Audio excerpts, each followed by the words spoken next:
Glitches in video games have been a thing since the creation of video games. Most of the time, glitches aren't that big of a deal, and a lot of times they are even funny. A character animation messes up, or a game texture just didn't load. But sometimes they can be really annoying, like falling through the map, or even be the worst type of glitch, the game-breaking glitch. Now, I have been very fortunate in the fact that so far I have only experienced one game-breaking glitch. But this game-breaking glitch was so weird, and still to this day, I don't understand how the whole situation even played out the way that it did. So what game did I experience the weirdest game-breaking glitch in? Well, that would be none other than the 2006 certifiable hood classic Red Steel for the Nintendo Wii. Red Steel is a game made by Ubisoft. It was an FPS with a heavy focus on using motion controls, because it was the Wii. I still remember seeing the trailer for Red Steel, and there was just this dude flinging his arms around like an idiot, but I guess everyone who played the game did kind of look like that. In Red Steel, you play as a bodyguard whose fiancé got kidnapped by the Yakuza. As the player, you have to run and gun and learn the ways of the katana in order to get your fiancé back. I remember the gameplay being fun. I guess the sword fighting could be kind of janky, or really just overall the motion controls were kind of janky. But it was a Wii launch title, so people were still figuring out how to make motion controls feel good. But I remember enjoying my time with Red Steel. It was a fun time, and I thought it was an okay game. Not perfect, but not a bad game. But of course, like I said before, there was just one issue I had with the game, and that was the fact I apparently found a weird game-breaking glitch. So what was it? During my time playing Red Steel, I had made a lot of progress. I was getting closer and closer to meeting up with the person who kidnapped the main character's fiancé. Our journey started in America, and we had been in Japan for a while. We had shot down so many enemies, and have killed many people in sword battles. Well, okay, there was actually an option to spare your opponents, which the game kind of rewards you for doing that, but I feel like I mostly always killed my opponents. Anyways, I get to the level in the game where you come across a kind of Splinter Cell dude who has a poison sword. He cuts one of the side character's daughter and she is poisoned. I go up to fight the Splinter Cell guy and win. And then I get a loading screen. The game loads a little bit and freezes. I get kinda confused, so I just open the home menu and restart the game. Same thing happens. I load the game multiple times, and every time I load my save file, the loading screen freezes. I take out the disc to see if it's damaged.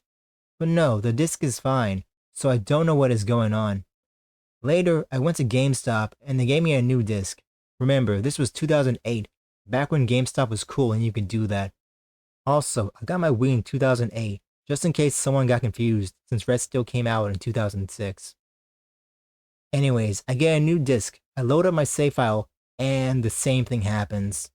I look at this disc, and yeah, there are no major scratches or smudges. I don't know what is happening.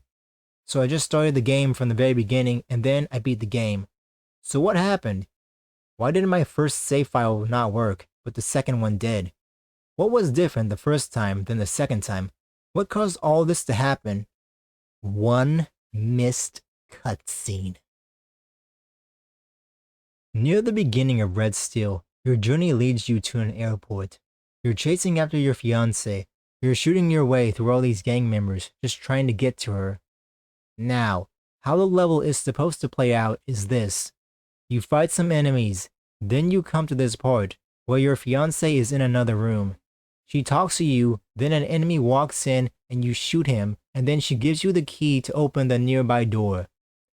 Then later, you katana fight a dude underground, while your fiancé, whose name is Miyu by the way, gets loaded onto the plane and continues to be kidnapped.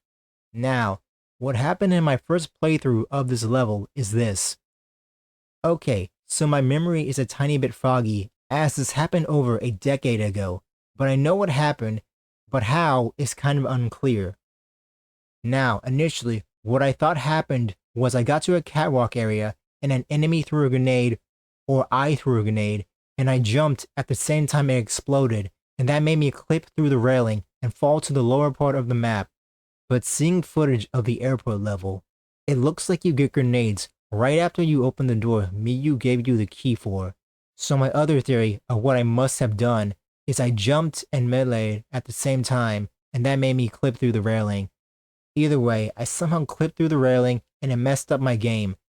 But yeah, I remember being able to get in the room where Miyu was, and I was behind her and it being very weird. But yeah, I walked around and then I did that one katana fight and then the level progressed.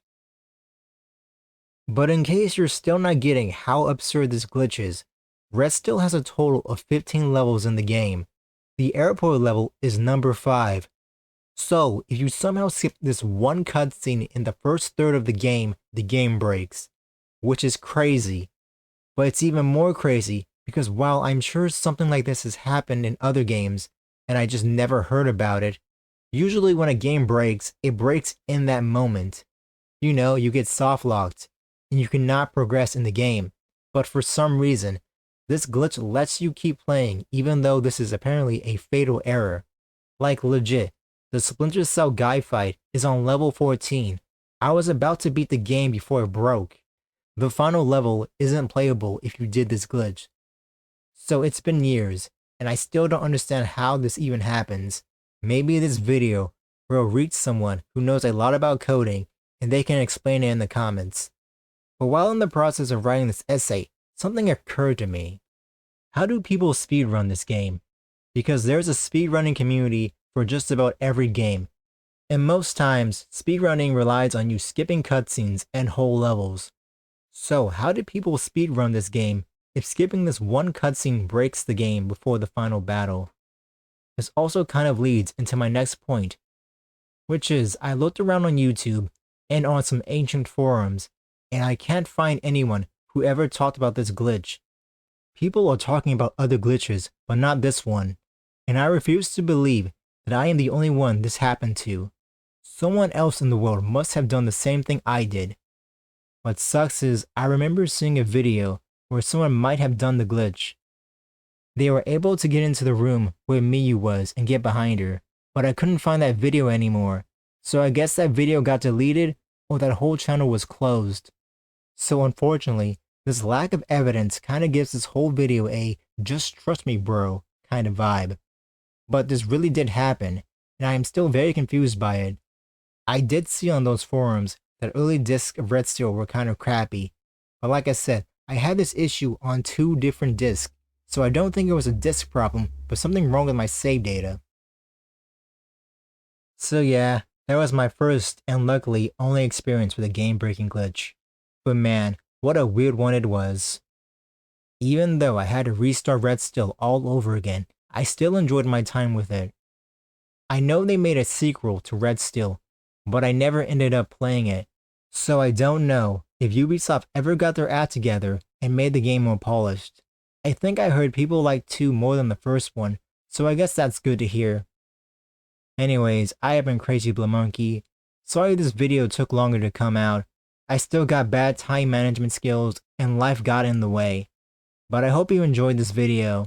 If you did enjoy this video, then don't forget to leave a like, comment, or even subscribe to the channel. I have been Crazy Blue Monkey, and I'll see you guys in the next video. Bye. Also, here's the end card. I hope it recommends one of my good videos, and not one of my bad ones. Okay, bye.